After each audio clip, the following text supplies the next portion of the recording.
ನಮಸ್ತೆ ಎಲ್ಲರಿಗೂ. ನಾನಿವತ್ತು ನಿಮಗೆ ಚಿಕನ್ ಕಬಾಬ್ ಹೇಗೆ ಮಾಡೋದು ಅಂತ ತೋರಿಸ್ತೇನೆ. ಇದು ಸ್ವಲ್ಪ ಡಿಫ್ರೆಂಟ್ ಸ್ಟೈಲಲ್ಲಿ. ಇದನ್ನು ಚಿಕನ್ ಕ್ಷತ್ರಿಯ ಅಂತಲೂ ಕರೀತಾರೆ. ನೋಡಿ ಈಗ ನಾನು ಏನೇನೆಲ್ಲ ಹಾಕ್ಕೊತೀನಿ ಅಂತ. ಫಸ್ಟು ನಾನಿಲ್ಲಿ 1 ಸ್ಪೂನು ಮೊಸರು ಹಾಕ್ಕೊಳ್ತಾ ಇದ್ದೀನಿ. ಜನರಲಿ ಕಬಾಬ್ಗೆ ಎಲ್ಲರೂ ನಿಂಬೆಹಣ್ಣು ಜ್ಯೂಸ್ ಹಾಕ್ತಾರೆ. ಇದನ್ನು ಬೇರೆ ಥರ ಮಾಡ್ತಿದ್ದೀನಿ. ಇದನ್ನು ಚಿಕನ್ ಕ್ಷತ್ರಿಯ ಅಂತಾರೆ. 1 ಸ್ಪೂನ್ ಉಪ್ಪು ಮತ್ತು ನಾನು ಮೊಟ್ಟೆ ಮತ್ತು ಕಲ್ಲರ್ನ ಹಾಕಿ ಚೆನ್ನಾಗಿ ಬೀಟ್ ಮಾಡಿದ್ದೀನಿ. ಇದನ್ನು ಹಾಕ್ಕೊಳ್ತೀನಿ.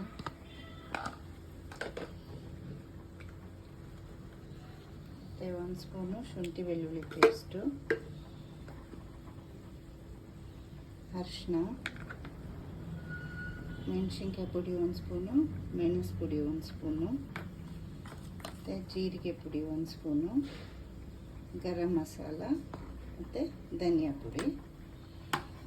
ಆಮೇಲೆ ನಾನಿಲ್ಲಿ 1 ಸ್ಪೂನ್ ಕಾರ್ನ್ ಫ್ಲೋರು, 1 ಸ್ಪೂನ್ ಮೈದಾ ಫ್ಲೋರು, 1 ಸ್ಪೂನ್ ಅಕ್ಕಿ ಹಸಿಟ್ಟು ರೈಸ್ ಫ್ಲೋರ್ ತೊಗೊಂಡಿದ್ದೀನಿ. ಇದನ್ನು ಹಾಕ್ಕೊಂಡು ಎಲ್ಲನೂ ನೀಟಾಗಿ ಮಿಕ್ಸ್ ಮಾಡ್ಕೊತೀನಿ. ನೋಡಿ ಈಗೆಲ್ಲ ನಾನು ಕಲಸಿಟ್ಕೊಂಡಿದ್ದೀನಿ. ಒಂದು ಅರ್ಧ ಗಂಟೆ ಇದು ಮ್ಯಾರಿನೇಟ್ ಆಗಲಿ. ಈಗ ಎಣ್ಣೆ ಕಾದಿದೆ. ಕಲಸಿಟ್ಕೊಂಡಿದ್ವಲ್ಲ ಕಬಾಬ್ನ ಒಂದೊಂದು ಎಣ್ಣೆಯಲ್ಲಿ ಬೇಯಿಸ್ಕೊಳ್ಳೋಣ. ನೋಡಿ ಕಬಾಬ್ ಆಗಿದೆ. ಇದನ್ನು ಪ್ಲೇಟಿಗೆ ಎತ್ಕೊಳ್ಳೋಣ. ನೆಕ್ಸ್ಟ್ ಇದನ್ನು ಏನು ಮಾಡಬೇಕಂತ ತೋರಿಸ್ತೀನಿ. ಸ್ಟವ್ ಹಂಚ್ಕೊಂಡು ಬಾಣಲಿ ಇಟ್ಕೊಂಡಿದ್ದೀನಿ. ಈ ನಾವು ಕಬಾಬ್ ಮಾಡಿದ ಎಣ್ಣೆ ಇತ್ತಲ್ಲ ಅದನ್ನೇ ಒಂದು ಸ್ವಲ್ಪ ಹಾಕ್ಕೊಳ್ಳೋಣ. ಹೇಗಿದ್ರೂ ಅದು ಬಿಸಿ ಇದೆ. ಈಗ ನೆಕ್ಸ್ಟ್ ಏನೇನು ಹಾಕಬೇಕಂತ ತೋರಿಸ್ತೀನಿ ನೋಡಿ. ಈಗ ಮತ್ತು ಕಸೂರಿ ಮೆಥಿ, ಕರಿಬೇವು ಮತ್ತು ಒಣಮೆಣಸಿನ್ಕಾಯಿ ಇದನ್ನು ಸ್ವಲ್ಪ ಫ್ರೈ ಮಾಡ್ಕೊಳ್ಳೋಣ. ನೆಕ್ಸ್ಟ್ ಈಗ ಶುಂಠಿ ಬೆಳ್ಳುಳ್ಳಿ ಪೇಸ್ಟ್ ಹಾಕ್ಕೊಳ್ಳೋಣ. ಒಂದು 1/4 ಸ್ಪೂನ್ ಹಾಕ್ಕೊಳ್ತೀವಿ. ಸ್ವಲ್ಪ ಹಸಿ ವಾಸನೆ ಹಾಕ್ಕೊಳ್ಳಿ. ಒಂದು ಸ್ವಲ್ಪ ಮೆಣಸಿನ ಪುಡಿ ಮತ್ತು ಗರಂ ಮಸಾಲ ಪೌಡರ್ ಹಾಕ್ಕೊಳ್ಳೋಣ.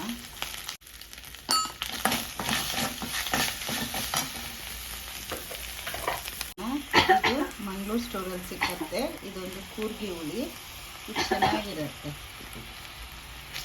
ಈಗ ನಾವು ಕಬಾಬ್ ಮಾಡಿಟ್ಕೊಂಡಿದ್ವಲ್ಲ ಈಗ ಇದಕ್ಕೆ ಹಾಕ್ಕೊಳ್ಳೋಣ.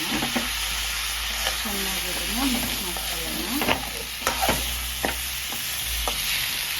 ಇದು ತುಂಬಾ ಚೆನ್ನಾಗಿರುತ್ತೆ. ನಾನು ಹೀಗೆ ಡಿಫ್ರೆಂಟ್ ಟೈಪ್ಸ್ ಆಫ್ ಕಬಾಬ್ನೆಲ್ಲ ಟ್ರೈ ಮಾಡ್ತಾ ಇರ್ತೀನಿ. ನಮ್ಮನೆ ಮಕ್ಕಳಿಗೂ ಎಲ್ಲ ತುಂಬ ಇಷ್ಟ ಆಗುತ್ತೆ. ಇದೊಂದು ಹುಳಿ ಹಾಕೋದ್ರಿಂದ ಅದು ರುಚಿನೇ ಬೇರೆ ಇರುತ್ತೆ. ಮತ್ತು ನಾವು ಕಬಾಬ್ ಆದಮೇಲೆ ಕರಿಬೇವು, ಶುಂಠಿ ಬೆಳ್ಳುಳ್ಳಿ ಪೇಸ್ಟು, ಗರಂ ಮಸಾಲ ಹಿಂಗೆಲ್ಲ ಹಾಕಿ ತಿನ್ನೋದ್ರಿಂದ ಬೇರೆ ಥರನೇ ರುಚಿ ಕೊಡುತ್ತೆ. ಈಗ ಎಂಡಲ್ಲಿ ಕೊತ್ತಂಬರಿ ಸೊಪ್ಪು ಹಾಕ್ಕೊಳ್ಳೋಣ.